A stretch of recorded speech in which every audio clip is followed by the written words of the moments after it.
Hello and welcome to another episode of Reality Check. What is going on? Matt O'Leary alongside Jets Chaos, Jeremy. Jeremy, how are you this afternoon? I'm good. I'm good on the East Coast. Last day on the East Coast. So I go back to my not native, but I don't know, home for the last 9 years of Sacramento, California. Close enough to the homeland for you at this point. We got to get into some Rodgers stuff at this point because he has very much so indicated that he would like to return. It seems like that's where it's trending. But I wanted to start the show here, Jeremy. Do you remember what we talked about on last week's show? Our main topic? It's okay if you Food, don't. food. No, not quite food. We talked about the Mike Williams trade. And neither of us were really all that big fans of the Mike Williams trade. And one of the things we mentioned was, well, they're a short, they're one thing away from having a weaker wide receiver core. Well, 9 days later, Jeremy, here we are, one game later, and for the second day in a row, Davante Adams is still sick. He's dealing with his illness. Maybe he doesn't play in this game. So, Jeremy, I say to you, in what is it's a lost season already. So it's not like if Davante Adams was here, it's not like I'd be going buck wild and like, oh my God, they're going to win this game and go on this run. Right. It's almost good news, but okay. Yeah, but let's prepare ourselves for what is a likely Garrett Wilson, Irv Charles, and Xavier Gibson wide receiver trio on Sunday. This is, it would have been amazing if if we would have won last week. And people were getting excited, right? Because, hopeful, saying, now we could, win. And then we're literally come back from the bye and we're a win away from 500 and it would suddenly be real. It would be there'd be a lot more emotion in what I'm saying right now. But this is exactly what I was talking about. And I cannot tell you how many people were saying good value about that trade. Well, I think they got good value. Or I think this and that, or if it was out of position, we couldn't. You had to. The worst was you have to do right by the player. That was the worst. How do you say that while you're collecting thousands of dollars from season ticket holders for next year to say, well, we had to take care of the player? But we said this exact scenario. You have Alan Lazard was already out for God knows how long, right? At least 4 weeks IR. We talked about this. We're the New York Jets. How do you just continue to make the same bonehead mistakes? Is a 5th round pick worth it? You know what? It doesn't matter now. It's the season's it's over. So yeah, over. So it doesn't matter. So what the hell will take that 5th round pick? But it just comes to show you how broken this organization is as they continue. It's this pattern that never ends. Over 40 years of my life, there are little breaks of it. Mm-hmm. When we had Parcells, there were some years where we took breaks from it. But pretty much over 40 plus years of just dumb, stupid, just ridiculous decisions and moves, trading Mike Williams is right up there with a typical dumb thing that goes in our history of the stupid, dumb things. It's very minor compared to some of the bigger things we've done. Sure. But it just, you know what? It just eats away at you. And I want to say there was one other piece that connects to that happened this last week, that is the same kind of thinking and same thing. Every single one of us said all summer, why aren't they signing McGovern? Why aren't they signing McGovern? Now they sign him? Now he's on the practice squad again. Now, like we're talking about Connor McGovern, all summer we're like we hated our back. Wes was our primary backup. We all said that's nonsense. Here we are. We're already out of it. We're 3-7. Now they're gonna now he signed. Bring him back. Well, they had him for like 5 minutes, and then the Saints signed him. But still, that was 5 games into the season they decided to bring him back, and then they lost him for a few weeks, and now they got him back. He should have been. Look, if he was still hurt, you sign him. You PUP him for the first 4 games. You pup him, whatever. But why were we going with Wes Schweitzer and guys like Hansen and Newman over a proven entity? I just don't get it. You're laughing because I know I said Wes's last name wrong. he came off as a very. Is he a rabbi? Wes Schweitzer. Schweitzer, yeah. See, I'll just make it up. I don't know. I can't say his name, so I'll just make it up. Everybody knows who I mean when I say Schweitzer, right? And I don't know if you saw Jeremy. He caught a game-winning touchdown pass and then posted an Instagram picture with the hashtag red line on it too. So it's how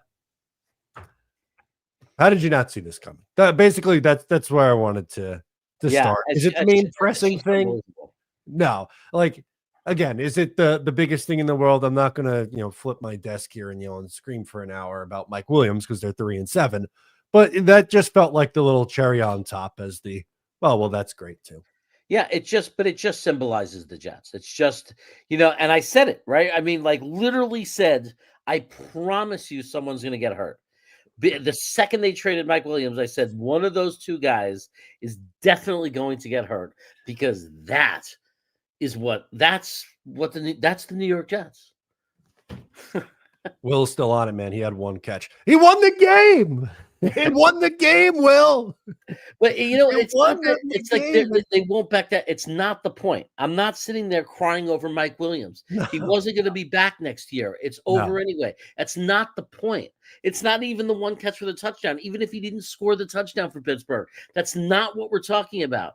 We're talking about the fact that when we made the trade, we weren't selling. We didn't trade DJ Reed. We still had this hope that we were going to somehow come back, win, and make the playoffs, right? Why would you trade Mike Williams? Why? For a 5th-round pick if you're still trying to make the playoffs. That's what we're talking about. It makes no sense. Like, just hold on to him for depth. Why is that so hard to understand? And that one catch was just evidence that the nonsense argument that we were playing him out of position. Our system wasn't right for him. What are you talking about? All he did in Pittsburgh on that play was run deep. You mean we're not able somehow to have a receiver in one of our plays simply line up on the outside and run deep? A go route? Really? That's not a fit for us. A player running a go route into the end zone. Like, what are we doing? I don't know why it doesn't work. David's comment actually made me chuckle. They love the versatility of Irv Charles. I need this madness to end. It's just unbelievable. Yeah. I mean, he's a good special teams player, but my God, and how many decisions do we make where we say special teams? Like, we have to put up with so much because, they play special teams.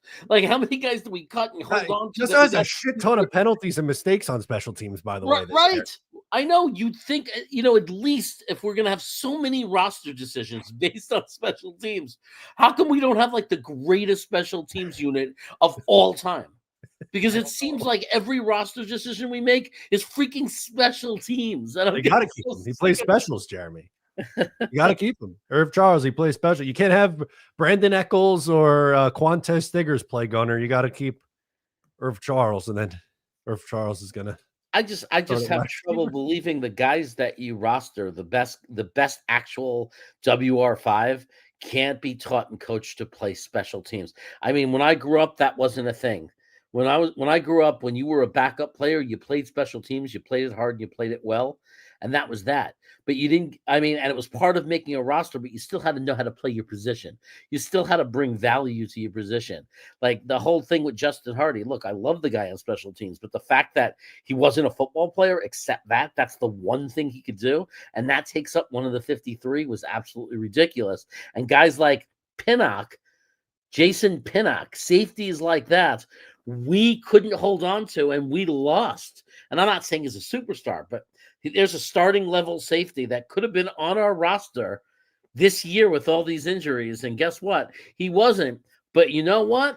We got to hold on to some players because they could play special teams. I just don't get it.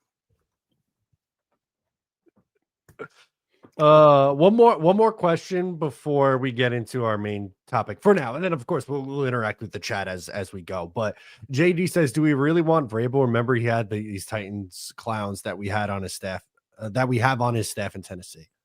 Can I remind JD that two of his offensive coordinators while he was head coach got hired to be a head coach somewhere else, Matt LaFleur and Arthur Smith? Yeah, he has a pretty good track record of hiring good offensive coordinators. Look, I understand, me and Tigo had a big discussion about it. I understand offensive-minded head coach philosophy. I get that. But it's so funny to me that Jet fans could be picky. Are you kidding me? We can't even get Vrabel unless we probably overpay him. Like who are you smoking crack? Do you understand the organization you're a fan of? And you're going to sit there and be picky about Vrabel? He's too good for us. We're trash. We're the worst organization. We are a joke. Vrabel's going to have 8 teams contending for him. I mean, like how are we having this discussion? I understand that JD says, what about Keith Carter and Dowling? I'm sure he means Todd Downing. I get it. I understand. Those are two poor examples. But the team played okay for whatever reason. So maybe more than those little coordinators, maybe more than Carter and Dowling being the problem. Maybe the problem more with the Jets. And I'm not defending these coaches, but I'm saying maybe the bigger problem is the head coach and the culture and just the entire catastrophe that is our locker room. Yep. And things started to go bad for Vrabel in Tennessee after they traded A.J. Brown, who supposedly, I've been hearing that he wanted to keep A.J. Brown and wasn't really too thrilled that they traded him away to the Eagles. Right. You take away enough weapons. I mean, but the bottom line with Vrabel is, and if you can't understand this, I don't know what to tell you, is that with a very subpar quarterback that failed in Miami, somehow Vrabel and I don't want to hear it say it was all Henry, because if you're going to sit there and say the success of the Tennessee Titans, that any coach could have done that because they had Henry, because they had a great running back, I mean, I can't even I won't even address that. The reality is, look at the results of Vrabel's team. He didn't have an Aaron Rodgers in his prime. He didn't have a Patrick Mahomes. He didn't have a Lamar Jackson. He didn't have a Josh Allen. Okay. He had Tannehill. Okay. That was his quarterback. And yet somehow they were a solid, well-coached football team. I'm not saying he's a world-beating coach. I'm not knocking down the door and saying Vrabel is Parcells. But I mean, we're the Jets. We just had Robert Saleh, who was a disaster. Now, in hindsight, we could say that now. When you look at how horrendously bad that locker room is and how broken this organization is. Ulbrich coming in couldn't do it. You look at Adam Gase. You look at look at the coaches that we've had. How could you possibly be, I don't want Vrabel? Because why? You don't want to just be a playoff team that's respectable? Yeah, he was 9-7, 9-7, 11-5, 12-5 in his first 4 years. And made the playoffs 3 of those first 4 years. 7-10, 6-11 the last 2 years, and things went clearly off the rails there. Any coach, you take away their weapons, you take away their guys, right? I mean, yeah, you take away their best receiver, they start to fall. But again, he's not a world. I'm not putting him up on a pedestal that much. I'm just saying, for us, he's better than anything we've had around here. Yep, that's all I'm saying. Yes, and if they go with the offensive route, I get it. My preference is to go with someone who has head coaching experience. If they're to pick someone who doesn't, I would go with Todd Monken, because he's at least a little bit older and has been a head coach at the collegiate level and has had success in different offenses in multiple different stops in the NFL and with different quarterback styles. But I don't know if it's a guarantee, not that he would come here, but are we sure that Ben Johnson's going to actually be a good head coach, or is he just a great offensive coordinator? We have no idea. Yeah, I think in the last 24 hours, I've been talked into Monken being probably my number one, especially if you take the assistant vice president of operations from Baltimore as our GM, maybe do something like that and bring him in as a combo. But I think he's definitely near the top of my list. And yeah, look, anytime you take a great coordinator and make him a head coach, it's a dart throw, right? We've seen tons of great coordinators fail as head coaches. I don't know. Ben Johnson might end up being an amazing head coach. I wouldn't be pissed if we hired him, but I wouldn't be confident and say, oh, he's definitely going to be great. Like you said, he's unproven, but I wouldn't complain. But I think that I agree with you on who my number one target would be. I definitely think that Monken would be the guy because and for the reason you're saying, because he's successfully built offenses in different situations with different players consistently. He clearly is an offensive mind, and he's a good offensive mind. And also having that head coaching experience at the collegiate level, at least it shows, he's been in that seat before. So it's not like he's a stranger to that seat. Oreo says, let's be real. How many coaches who have been fired actually do well the next head coaching job they get? Seriously, Jets at the very least should call the Titans and see why they let him go. Andy Reid has done pretty well in going from Philly to Kansas City. Tom Coughlin came to my head. McCarthy stunt. Like, I know he was talking about Mike McCarthy. I didn't like Mike McCarthy. I don't want him obviously this go around either. But I think this is a poor example to call how many coaches having success in their second stint. I'd say more than you think. Look, the majority of coaches fail because think of how few teams make the playoffs and then win consistently year to year to year. So the majority of coaches, if you name coaches at any given time, you take the 32 coaches, most of them are not world-beating coaches that you're going to get excited about. That's the reality of it. So statistically, when you hire a fired coach, statistically they're going to fail because most coaches fail. But that's not like you're saying, there's tons of examples of coaches who were fired who came to another place. I mean, Pete Carroll comes to mind. Belichick was fired from Cleveland. Came and won a lot of Super Bowls in New England. So there are a lot of coaches that get fired for various reasons, and then they come to another team and they have a lot of success. Yep. All right, let's get into our main topic of the day. We punted that off for almost 20 minutes, but that's how we can get talking sometimes, which is okay. I love that. But it feels like Aaron Rodgers wants to come back. He mentioned he still has the desire to come back in 2025. And if I had to guess, I think we're going from Woody Johnson to Christopher Johnson. But I would think the Johnson family wants Aaron Rodgers back. Now, is that the right call? Is that the wrong call? I don't really know. But I guess let's start this discussion of your thoughts or reaction to the likelihood of Rodgers coming back in 2025. I think that, you got to take it with a grain of salt. He's saying that right now. The guy's one hit away from retirement, one bad hit, and he's gone. He's also a bunch more losses away from totally changing his tune. Also, when his buddy is fired, which he's going to be, and the entire coaching staff is gone, is he going to still say that? Or is he saying that because he also, and I think maybe even in the same exact press conference or a day before, within 24 hours, was also being very big on Ulbrich and endorsing Ulbrich as coach. So what is Rodgers' mentality or attitude going to be when the coaching staff is all fired? As far as I think that I think that the one thing Rodgers staying would mean, my approach to the offseason would change than if he wasn't staying. If there's no Aaron Rodgers, to me, it's more of a complete teardown. I let guys like Davante Adams completely. I don't try to renegotiate with them. I let more guys walk than I would have. I would try to just find a young right tackle.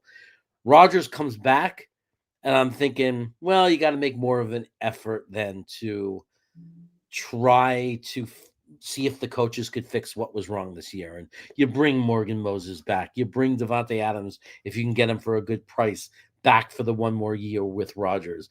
You pick up the option on Lazard for like whatever it is, $10 million, and you have him play another year with us because Rodgers obviously has a good connection with him. So there's decisions I would make that are different knowing Rodgers was going to come back for sure, because I wouldn't say an exact 100% just run it back, because the entire coaching staff would be different.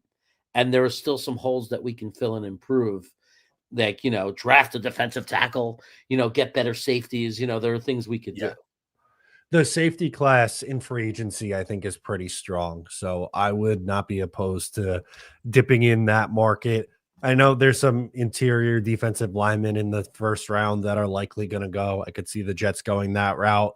Who knows? Maybe corner if DJ Reed, moves on in the offseason, which seems pretty likely. But I think they really need to shake some things up with this one, the coaching staff and the GM. I think they need someone new in both of those positions, in both of those spots. But I do think they need to make some pretty significant changes on this roster. Thankfully, there's a lot of veterans on expiring deals, so the Jets should be able to turn some things over. But they might have to make some trades too with guys who are under contract even. Who those guys are, TBD, but I think the best case scenario for this Jets team is whoever you hire at GM and coach, you got to let them make their decisions and calls with the roster. You can't have Christopher Johnson stepping in at this point and making the decisions and making the calls on who to keep and who not to keep. And if Aaron Rodgers isn't okay with that, or if it's like, I'm only going to stay if you let me hire my guy, then I'm going, all right, sorry, we're going to release you. We'll eat the $49 million cap hit and be on our merry way. I'm perfectly happy doing it. And I think it absolutely has to be, this has nothing to do with Rodgers. We do not need another coach. We don't need a coach who's going to come in and be servient to Aaron Rodgers. We need a strong coach who's going to come in, and Aaron Rodgers is either going to comply or Aaron Rodgers is either going to take the first flight back to Green Bay and get the fuck out of here. Right. Exactly. And then I don't know if he's getting an opera. And that's the thing too. Like, how many teams are lining up to sign Aaron Rodgers if the Jets were to cut him? So it's not like he has this long list of choices that he can sign him as a backup. I mean, is he any better than right now, if you look at he's playing, everybody's saying, because our bar is so low, we're saying, oh, but he's still better than anything we have. He's like the 23rd best quarterback. I have to look through the NFL to find quarterbacks he's better than. Like, you know how many quarterbacks are better than him right now when you start naming the teams? I mean, he's barely better than Flacco. You know what I mean? He's not, it's like you have to look and find the quarterbacks he's better than. And the quarterbacks he's better than are just bad quarterbacks. Oh, he's better than Deshaun Watson. Okay. He's at best, what? Maybe the 15th to 20th best quarterback at his best this year, and on average, maybe and it hasn't been around 20. And it hasn't been consistent. Like, he's had like the first game against New England. Oh my God, I've never seen anything like it, right? And then the second half against Houston. Oh my God, like we've seen flashes of we've never had this before. But if you look at, but also where's the consistency? The game against Denver, atrocious. This past game against Arizona, still better than what we've had historically. Not like, oh my God, he's a complete disaster quarterback, but it's not like he's really good or anything. It's not like he's anyone to be that excited about. And you have to assume that he's going to deteriorate and he's going to get worse because his trajectory is this right now. He can't look at what, his trajectory is down right now. His 86.8 passer rating is 23rd in the NFL. He has 15 passing touchdowns, which is top 10. That's solid. I'll give him that. That's been pretty good. How about yards? Is 10th. Completion percentage, this is going to be probably pretty low. 29th out of 34 qualifiers. QBR is going to be 25th. 25th QBR. I'm not saying he's bad. The reason I would go for Devontae, the reason I would change the way I approach next year and try to run it back a little bit more with better coaching is because I do think he's good enough. Like, he's still a good quarterback. Like, he's a legitimate NFL quarterback still. He's not, obviously he's not, he's barely a shell of what he was. The numbers show it. But he's still a good quarterback. He's still like a reasonable enough quarterback that with the team around him and a good defense, I believe he could be a quarterback of an 11-12 win team in the right circumstance, right? Like, I'm not saying he's not, but he's also at 42 going into his 42, he'll be 42 next year. It's also not like, oh my God, he retired, it's the end of the world, because let's face it, he's a bridge quarterback at this point. for next year because there's no future with him. And it's like, do you believe that he's going to magically be? He's not going to carry us to the Super Bowl, right? He's not going to be like a Mahomes next year. He's not going to have such a good year. He carries us to the Super Bowl. We're going to have to fix everything around him, and he's going to have. And then, yes, he's not the reason why you can't win a Super Bowl. So I'm not saying he's bad in that sense. Like if you put the right pieces around him and we have good coaching, Aaron Rodgers has not gotten to the point where you can't contend. You can. But it's also not like, oh, that's a guy you can't get away. Like you can't let him get away. Oh my God. It's just he's not at that level anymore. He just isn't.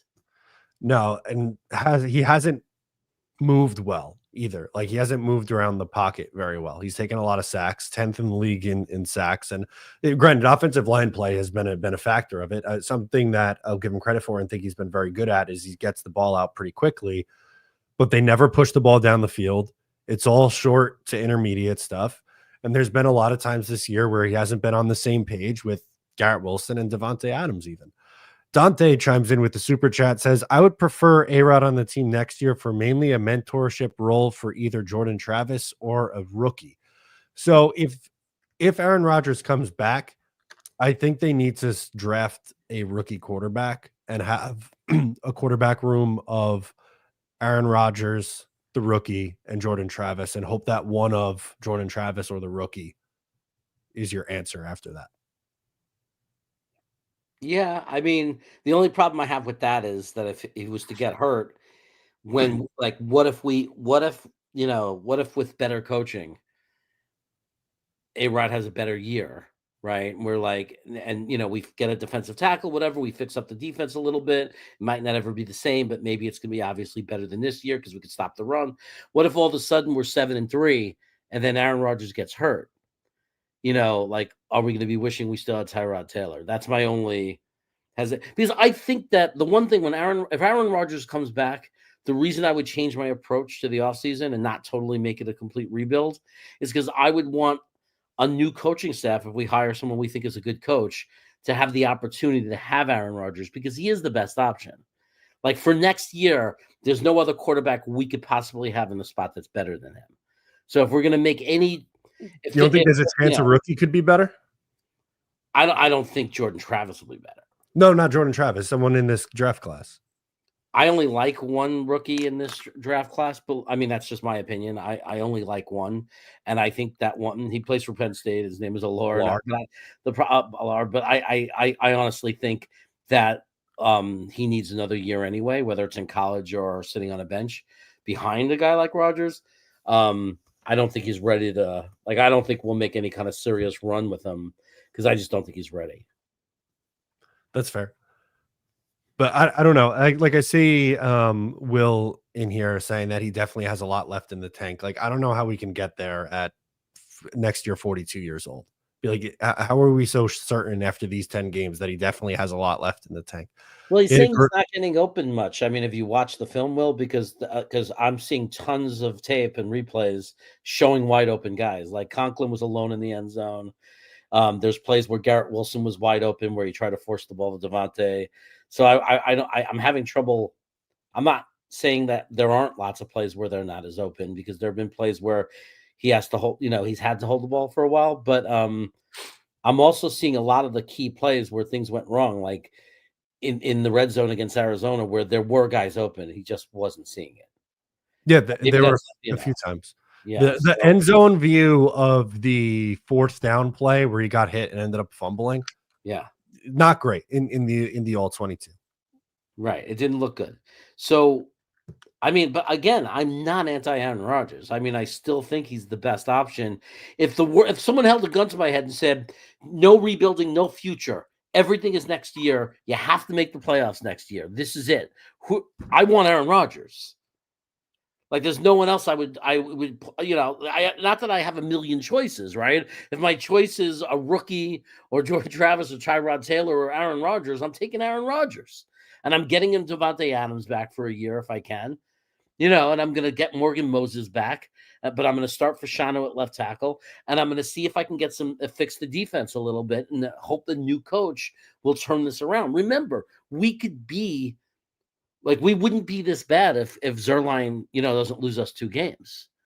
I mean, we could very easily be 5-5 right now with realistic playoff hopes. So, I mean, with new coaching and not having, and winning some of those close games and having a good consistent kicker, I mean, I think I think the best chance we have to make the playoffs is with Aaron Rodgers, but I don't know that I believe we can seriously contend for a Super Bowl next year, and then Aaron Rodgers is gone. So I don't know if it's the best thing long term. It's like, it'll be great to get the monkey off our back, just make the freaking playoffs. It doesn't matter if we lose, just to get the monkey off our back. But guess what? 2026 is going to come. There's going to be no Aaron Rodgers. And here we are again, Jet fans, looking for answers and figuring out what this team's going to be. But is Aaron Rodgers the best option to get the Jets to the playoffs in 2025 if they don't have a top 5 defense? Because they don't have a top 5 defense this year. Like, we all thought Rodgers coming in with the 2022 or 2023 version of the Jets defense, they'd be an 11-win, 12-win team, right? Like, that was the assumption. But their defense has been absolutely horrible. So they have a lot of work to do on that side of the ball to get it right. And whether that's coaching, whether that's making changes at the 2 safety spots, and need another linebacker, maybe they're going to need another corner if DJ Reed leaves. They definitely need help on the defensive line because Hassan Reddick won't be here, and Javon Kinlaw has been horrible, and Michael Clemens is horrible. So I don't know, like, if it's just a middle, let's just say it's an average defense, middle of the road, they're the 15th best defense in the league. Is Aaron Rodgers at 42 going to be good enough to get them over the hump of being a even 9-win team, 10-win team, to get them into the playoffs with a average defense? With it depends on the coaching, because I still think that we have a lot of weapons on offense. I think if you bring Moses back, I think for Shana, we only have 1 full game at left tackle sample, but he played well. He was the 2nd highest rated player on the team according to PFF, and Simpson was number 1. So that's the offensive line. So suddenly, if the offensive line comes back 2nd year, so they're even better coach, right? Better scheme. You still have Breece Hall. You have Garrett Wilson, Devontae Adams. Bring Lazard back. There's still a lot of weapons there, right? I don't think it's. I'm not saying Aaron Rodgers is ever going to have a 68, 69% completion rate and be that guy that throws 35 touchdowns and 3 interceptions or anything like that. But give me an average defense. Give me that offense.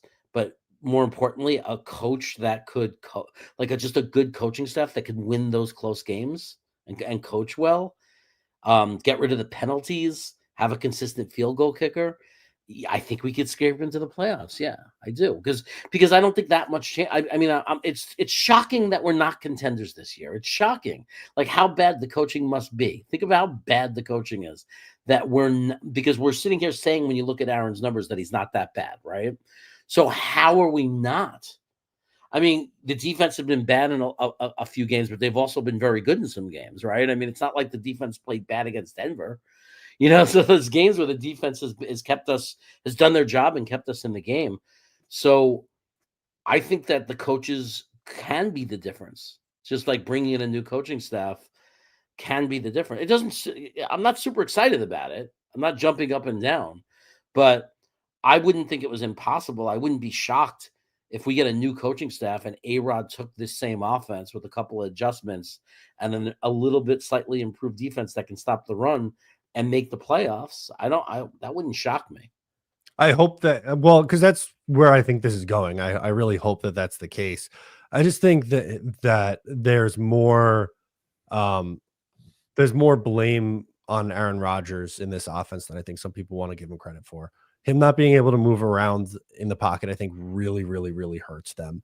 And I also think that we saw against Buffalo in the first game when they switched the offensive coordinator, or, well, technically you still have what's his name, Hackett's still technically the offensive by title, right? But the play caller, rather, with Downing, they used motion a lot in that game and they did some things differently. But have we seen an offensive game where they've done that again? They went right back to doing what they were. They don't use motion. They don't, like, there's certain things in this offense that I think Rodgers being a little bit stubborn with in his old ways and not wanting to adapt it to the modern NFL. I think that's holding them back more than I thought it would. You see, that's the kind of thing I suspect that I feel like I don't know that I have complete. Like, I don't want to say something that I have no evidence of, but I agree that I do get the feeling that he is too much, like, not allowing that's what I worry about when a new coach comes in, that Aaron's not going to listen, that maybe he's overdoing it with the audibles, maybe he's overthinking it, maybe he needs to just, especially at 41 years old, stop worrying so much about all that. Just read the defense the best you can and just run the play that's called and only audible out of it if it's a complete mismatch. Like if it's a really bad situation, then obviously you audible out like any quarterback would. But I feel like every play almost, and the reason it goes down to 1 second on the clock is not just the cadence and trying to get them off sides. I think he's like thinking and being the offensive coordinator on literally every play. And it's clearly not working. Right, that's what I mean. Like they're almost asking him to do too much, and I think their plan this year was, "Oh, Aaron's going to bail us out," and he hasn't been able to do that because he's not playing at an elite level. And I'm not saying he's horrible. I don't think Aaron Rodgers is horrible. I just think he's around probably the 20th best quarterback in the NFL this year. And if the Jets had that in 22 and 2023, yes, they are probably a playoff team, but when you factor in the defense getting worse this year, the coaching not being very good, and some other things around Aaron Rodgers that are impacting the offense, then it's been a recipe for disaster, and they'll probably end up finishing with 6 wins again. Yeah, I'm hoping that the defense is going to rebound next year. I'm not saying that they're going to be a top 3 defense anymore, but I'm hoping they could rebound and be top 12, because I still think there are a lot of great players on that defense. I just think I think a couple of things could fix it. I think if, first of all, just get rid of this whole rotation mentality where we have to see Michael Clemens playing 30, 40%, 40, 50% of the snaps, which is just ridiculous. And, we see so few of LT3, even though he seems to play. He's not perfect. He's making mistakes, but he's better than the other options. And we don't seem to be acknowledging that. So if we were to draft a really good guy next to Quinnen, if Mason Graham, if somehow got him and acquired him, like, for example, I think that can make a huge difference because you bring in a better safety. You get you bulk up the safety room a little bit, and you bring in a defensive tackle that will play none of this bullshit of 50% of the snaps, but play 80% and be out there with Quinnen. And suddenly I think that you might get the improvement to bring us back to top 12 because we'll still have, we still have other good players. I mean, we could still put together, piece together a good defense. JJ will come back. I don't know how he'll be, but he doesn't even have to be a guy who gets 50. I'm not asking for tons of sacks. If JJ could just come back and be a guy that seals the edge, right? He doesn't have to be a world beater sack guy, but just play well and seal the edge. And be good against Will McDonald be your special, and then maybe either McGregor or Watts will continue to develop and take a step up because remember, they're rookies, undrafted free agents, right? Not just that, but like tons of rookie defensive linemen take a big step up in their second year. We've seen it. We saw it with JJ. So, I agree with you though. If we don't, and we're like the 18th, 20th best defense, then I don't know what to say. Like, we're not a contender. We're not a real serious contender. We're not, because the offense is not going to be that good. We're just, I think with A-Rod coming back, I think what we could hope for is just efficiency. Like, we could be an efficient offense that puts up a normal amount of points with good coaching. That would be my hope, at least. That would be the case with it. Because again, you're asking for a lot to change in one offseason. And I don't know if how big of an impact Aaron Rodgers has on the culture being the way that it is right now. I'd like to believe that he's not a big part of it, but he's a captain, right? And he's, the longest tenured guy. But before the game against the Cardinals, we're seeing clips of Jalen Mills, who's been here for 35 seconds, being the one breaking him down before going out and playing in this game. Like that doesn't look good to me, optics wise. Same thing. Devontae Adams was here for 15 seconds and is saying in the post game locker room that they have issues. Like, well, think about how bad our locker room must be if Devontae Adams left the Raiders, came into our locker room, and after one game thought he had to come, got up to speak. Think of how bad our locker room is, the culture of our team. And that's one of the things why I think a new coach why just that could be a factor. Even with the same players, there could be a very big improvement, a very big jump just from that. Because remember, 2 to 3 wins more if Zuerlein made all his kicks. So, like, the record, we might not be as bad as our record. So we might already could make the argument that we're close to contending as a playoff team, even with this lousy defense, right? So if you improve it and then you bring in better coaching, and now you get our offense up from like 19 points a game or whatever it is, and you get them up to 23, 24 points a game. I mean, all this could equate to 9 or 10 wins. Yeah. They're 17.7 points per game, which is 26th in the NFL. That's brutal. Right. It's frustrating. But and A-Rod has not played that bad. He hasn't. Like, it's like that 17 point something points a game is not on A-Rod. It's like some of it, it's not what, obviously it didn't fulfill the dream of what we were hoping to get. No. But even the way he's played, we should have more points than that. We're a poorly coached team. It seems that way. City Burt chimes in. Thank you, City Burt. Says Campbell and Saleh are the same coach. Yes, DC played and Robert Saleh no, but the biggest difference was Campbell got lucky with DC and OC hires. We can be the Lions. I think that's a little dismissive of the job that Dan Campbell has done, right? That feels a little harsh. I mean, culture means everything. Like, I can't. Like, there are so many coaches that will take over a team, and the strategy, obviously the schemes too. But like, coaching is so much more important than I think we give it credit for sometimes. Like, a head coach creates the culture. It's the mentality. It's the attitude, the discipline, what you practice in training camp, what you're focusing on. I mean, we're all seeing that this team did not focus on fundamentals. Like, we are fundamentally a horrible football team.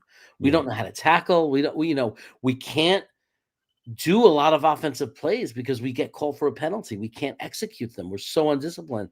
So, just a head coach change could change all that. Just based on what you work on in training camp can make a major change in that. There are coaches that would have benched Smith.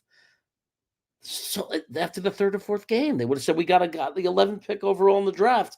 We're going to let him play. You're not doing your job, because they wouldn't have been afraid of the fact or in awe of the fact that, oh, he's a future Hall of Famer. Who cares? I don't care if he's a future Hall of Famer. He's done nothing as a Jet. He's an awful left tackle. Olu should have been the left tackle since week 3, week 4. We saw that Smith wasn't any good. Yeah, unfortunately, it's been more than half the season of Tyron not playing well. It was the first couple games, and then I think after the New England game, which was week 3, is when it started to really go off the rails. Yeah, and he gave up a couple of sacks. He didn't play great against San Francisco either, but we wrote that off because the whole team played bad. City Bird's got another one saying, would he sell the team with a tax-free with Trump appointment? I don't think he's selling regardless of his appointment in the Trump administration. Yeah, it's something like I understand the sentiment. I mean, I agree. I don't like our owner either, but it's just such wasted energy. Like, every time people are saying sell the team, do this, do that, it's just wasted energy. He's not selling, because it doesn't matter if they go 0-17. It doesn't matter. The TV deals, the contracts, these guys, they're all set it up that they all make money. Like, he's just not going to sell the team. Yeah, as much as I would like him to. And we could talk about him being the thing that I don't like is when it gets into the conversation of you can't bring up Woody Johnson being a poor owner, because then it feels like you're giving a pass to the GM and the players and the coach. But I don't see the correlation there. Like, I've gotten that a few times in the comments. We'd be like, oh, we're just going to give a pass to the GM and the coach and the players. I'm like, no, lots of things could be true at the same time. It's probably a mix of everything if you're missed the playoffs for 15 straight years. Again, do we really know the enormity of it? Like, how much did Woody and I'm not defending Joe Douglas, but do we know just how much was Joe Douglas versus Woody Johnson sticking his head into it. And what JD really wanted to do we know? I don't know. I think I feel like the drafts aside, I think the only pick that's questionable, like did Joe Douglas, was it his pick or was it Woody's, is Zach Wilson. I don't feel like any of the other picks has Woody. Like, I don't think Woody Johnson motivated. Like, I think that was all JD, all the draft picks and everything. But the Aaron Rodgers, acquiring him, the Lazard, the hiring of Hackett, all of that, I don't know. Was that JD or was that Woody? I don't know.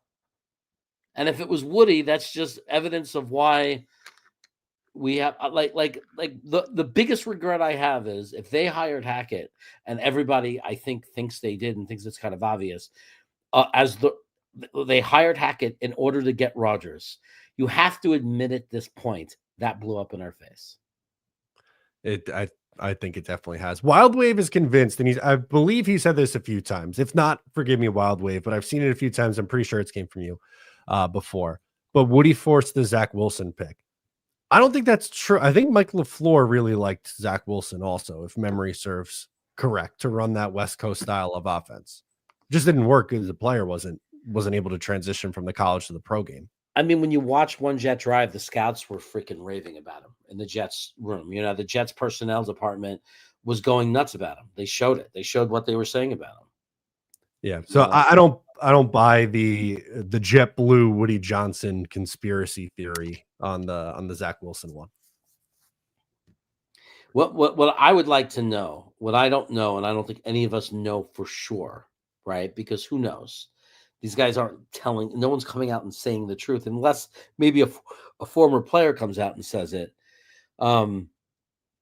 There's a cancer in that locker room. I don't know if it's 5 players or 10 players, or if it's only 3 players. I'm not going to even speculate on who those players are, but there's definitely. I would be really confident that there are players on our locker room that need to get out of there, that are killing this team. Dante, thank you very much for the generous super chat. Says, in my honest opinion, Saleh was shafted in some ways, but he dropped the ball on accountability, discipline, and at times common sense during the game time. JD deserves most of the blame. How do you draft Zach Wilson and stick with him? So I think where I'm going to give, I don't blame Joe Douglas for drafting Zach Wilson second overall. What I blame him for is him not moving off of Zach Wilson after year 2 and putting themselves in a spot where they were 1 injury away from going right back to the Zach Wilson era, which just unfortunately happened 4 plays into their season. I think that one of the things me and Green Bean would say on air, for anybody that watches us, our reaction, you guys will know what I'm talking about. I know Wild Wave, this will sound very familiar. One of the things that me and Green Bean would say over the last few years is, never have we had to watch a quarterback this bad for so long. Oh, yeah. Like, that was our big thing. It was like, we've seen a lot of bad quarterbacks, but we've never had to see one this bad for this long. That was so amazing. That was like, each week it would be like, I can't believe this kid is still our quarterback. He's so bad. You know, and the thing is, there's a narrative that the Jets are too impatient and that they don't wait long enough, which is insane to me. Yeah. With Joe Douglas in year 6, Robert Saleh got to year 4, but we're on the Zach Wilson discussion. Zach Wilson started 33 games for the Jets and played in 34 games because we got to include the Bills game last year. Right. That's it. That's an insane amount. That's 2 seasons full worth of the horrendous quarterback play that we saw. And people are still saying he was okay. There's people who say we ruined him, but there are people that don't even say that. There are people that are still insisting he's good. Well, if he's good, why is he the number 3 quarterback on a roster that doesn't have great quarterbacks? It's crazy. Like, I don't understand. Dante asked, do you guys take calls? Not on this. We just like to bounce around with the chat. And usually we have a couple of topics. Today it's been heavy Rodgers and future talk, which I think that's the way it's going to be. Like, they play a game on Sunday. Do you have any emotional investment in this game coming? Like, I know you'll be on with Green Bean like every Sunday, but Are you excited? How do I you feel? usually say I don't care, and I usually say, but I always do. Like when I watch them, I can't root against them. I can't not get annoyed when bad things are happening. Um, but what happens this time of year? I mean, this because we're used to this is pretty much every year, right? And 85% of probably of my Jet fandom, this is the situation we're in November. Um, I'm not a guy who roots for tanking. There's a difference. There's a difference between rooting for tanking and being a guy that just simply says, well, we lost the game. That sucks.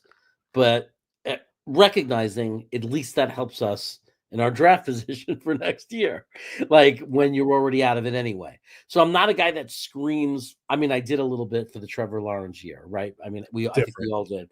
But I'm not a guy who typically sits there saying, I hope we lose to get better draft picks. Let's tank. I don't think an organization should do that. I think players are professionals and they should play hard and they should play to win.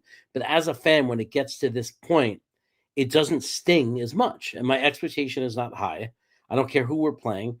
I no longer have a belief that this is a good football team. I don't care about the individual players. It's not a good team. And I don't expect a lot. If they win, I'm kind of happy that they win because it's a little less embarrassing for us. We could hold our heads a little bit higher. A win is a win. I don't care what our record is. It always feels kind of good because I love my team. But at the same time, there's certainly another hand when we get to this point that does keep in mind, ooh, what does that do to our draft position? Ooh, does that increase our chance of getting Mason Graham? And like that's what kind of is going to go on in my head. The what was the direction that I wanted to go with this one? Sorry, I lost my train of thought. What were you just on? I was just talking about tanking and not tanking. Yeah, sorry. Thank you. I was gonna say, oh boy, brain's going, not good. Where I stand is I am just gonna go into this game numb and be like, whatever happens, happens. Except for the differences in 2020. We all hated Adam Gase. We knew that there wasn't really a future with that roster. They needed a lot of turnover. They needed the picks, all that. I get it, rooting for the losses there. I don't get it as much now because I don't think the Jets are 3-7 and there's 7 games left. I just think you're setting yourself up to be pissed off down the road if you think they are losing out the remainder 7 games. They're going to find their way to win probably 2 or 3 more of these games. They might win 5. They could, right? And I don't think anyone should be surprised by that. And I think how I'm approaching it is just let the chips fall as they may, and then we could figure out what direction they're going in. Right, because their offense might heat up. I mean, because it is Rodgers, so and he might heat up. It might heat up. Devontae, might all start clicking. We've seen, against Houston, they scored 3 touchdowns on 3 consecutive drives. We've seen it click. Like, what if it just starts clicking? I mean, I'm like I said, that's why I don't root for it. Like, I'm not going to be disappointed if they win 5 games. I'll say, you know what? At least we were less embarrassing. We won 8. We're 8-9, but that's like less embarrassing. At least we're not a 4-13 team again. But it sucks still that we didn't make the playoffs. But that's why I don't root for it. And someone said it in the chat, and they're right. Tanking doesn't necessarily work. No, just because you have the first pick, it's not going to guarantee you get the first best player in the draft. Sometimes you get a great player with the 25th pick, right? Or I mean, the Niners got Brock Purdy, in the 7th round. So you just I'm not saying he's Joe Montana, but he's freaking a very functional, very good system quarterback that's helping San Francisco. Yeah. So I mean, you just don't know. Like, so I do think that because think about it, even that Trevor Lawrence year, Trevor Lawrence ain't that good. So like tanking, like if Jacksonville tanked, it didn't work. No, and that was didn't work. Supposed to be a great quarterback class. What, 5 quarterbacks went in the first round? And how many are not? Justin Fields isn't on his same team. Trey Lance, Zach Wilson, Mac Jones, they've all moved on. Yeah, I mean, you don't know where the gem is going to come from. You could have the 20. What Green Bay? What was it? The 24th pick they got Aaron Rodgers. Rodgers, he may have been even later. He may have been. I think he was 24. It may have been later, but like. I know that year he dropped all the way near the back of the round. They kept showing him embarrassed, like, oh my God, how is he not being picked? But like, and then he showed the world wrong. So I mean, we the truth is that there's nothing documented that shows tanking is working. The only example I could think of tanking that works or has ever worked for a team, and it didn't get them a Super Bowl, was because it ended up not working out, so maybe it didn't work. But the Indianapolis Colts tanked after Peyton Manning left, went 1-15 and got Andrew Luck. And Andrew Luck, if it wasn't for the injuries and everything, would have been great quarterback. So, but it didn't work out because of injury. But other than that tanking to get a guy like Luck, I have to agree. I don't know many stories about where tanking has really done anything. Like you know how you build a great team? It's not by tanking. You build a great team by getting really good management, a great GM or VP of operations. You find a great coach, and you somehow find your quarterback, and then everything else is easy. You know? We got a couple more super chats to get to before the end of the show. Neil, love you, Neil. He is the eternal optimist, says, guys, let's look at the glass half full. If Leg was the same as last year, he makes a win in at least 2 of the 3 losses. As bad as the AFC has been, when this year the conversation would not be what I am hearing. So he's saying, like, if Greg the Leg hit a couple field goals and let's say they're 5-5 right now, they'd still be in the mix and the conversation wouldn't be the same. We'd be playing for 6-5. We got Seattle after the bye. We'd be thinking we could be 7-5. We'd be in the discussion very easily for the way things are going for the AFC. I agree. We'd be talking about playoffs. There's no question. Now, it's still disappointing. I would still be sitting there saying, I can't believe we're 5-5, excited we might go 7-5. Because before the year, I was one of the people who truly believed we were going to get 12 or 13 wins. Yep. Ugh, God, so frustrating. Dante has another one. If Woody F's off to the UK and Chris was truly humble after the Gase disaster, I think there is hope for Chris to make the decisions. He did it the right way in 2021, but with the wrong people. I believe, correct me if I'm wrong, but I believe that Woody Johnson was back for the Roberts side. Or no, maybe he wasn't back. I thought he may have been, but either way, you know what? The reality is, even a blind squirrel finds a nut. Like, it could be Chris Johnson. I'm telling you, you could hire some coordinator and we're all going to curse and say, I don't even know this guy. And then he could turn out to be a great coach. You don't know. So, I mean, a blind squirrel could find a nut. You don't know that he's not going to bring in some assistant GM from some good team, maybe from Pittsburgh, Philly, Baltimore. I don't know, right? San Francisco, bring in some assistant GM who, as it turns out, understood exactly how his team worked and built that, from his organization, was able to take that experience and is able to do it. And then all of a sudden he gets lucky with the coach. You just find some young coach who happens to be the next young stud coach. I mean, it happens to teams. Like, you know what I mean? Where the fans hated the hire and then, who is this kid, this young coach? I don't even know who he is. And then all of a sudden they're winning and they're happy and they love him. Yeah, I don't know. You make or someone brought up Dan Campbell before his opening press conference. He was talking about biting kneecaps off, and we're all going, "What is going on? Like this could end up being a disaster." When Mike Tomlin was hired to replace Cowher for the Steelers fans were irate. People in the league were laughing. They were saying, we were like, "Who? What? He's a defensive tackle coach or something, or a defensive back coach." Like, no one understood that hire. And now he has not missed the playoffs in 17 years. He's one of the greatest coaches in the NFL. I mean, right now he's a top 3 NFL coach, undisputable.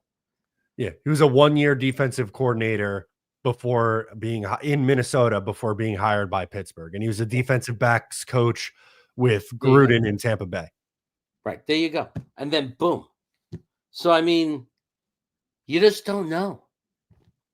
Right, and that goes back to, I remember we were getting shit for saying Mike Vrabel earlier in the episode, and I don't know, Mike Tomlin, technically defensive coach, but is that not more of a CEO style of coach?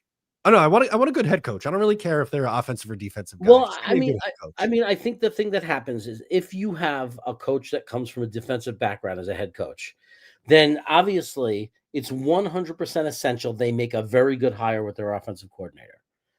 Because they're not going to be able to step in if things are going wrong. It's going to be like a Saleh situation where you sit there like a deer in headlights and there's nothing you could do because you don't know what you're doing. So that's the one thing. But if you hire the right offensive coordinator, it's not an issue. Yep. You know, Bill Parcells, you know, for years had Earnhardt. Didn't matter. Parcells didn't have to worry about the coaching of the offense. He had a brilliant coordinator that did exactly what he wanted to do. He built a running machine, right? A team that can just grind the ball and hold on to it for 40 minutes, which complemented their defense. So, you know, a head coach, part of their job is to hire the right staff. Yep. That's part of it. And if you hire a defensive guy, you better hire a great offensive coordinator then. That better be an offensive guy. yeah. Great defensive coordinator. Yeah, yeah. And that's got to be like Shanahan. Like, I mean, he's done a great job hiring very good defensive coordinators. Right? It's part of why the Niners have been very competitive. Like, he's an offensive coach, but you know, it's not like he didn't hire really good defensive coordinators, because nobody argues the fact that Saleh wasn't a great defensive coordinator. And the guy after him with the Texans now. Yeah, DeMeco Ryans. Yep. So anyway, that's it would be weird if you got the name right, Jeremy. I snuck it right in there. Just right at the buzzer. Guys, that'll do it for us. Thank you so much for tuning in. I'm Matt. He's Jeremy, and we'll catch you next time.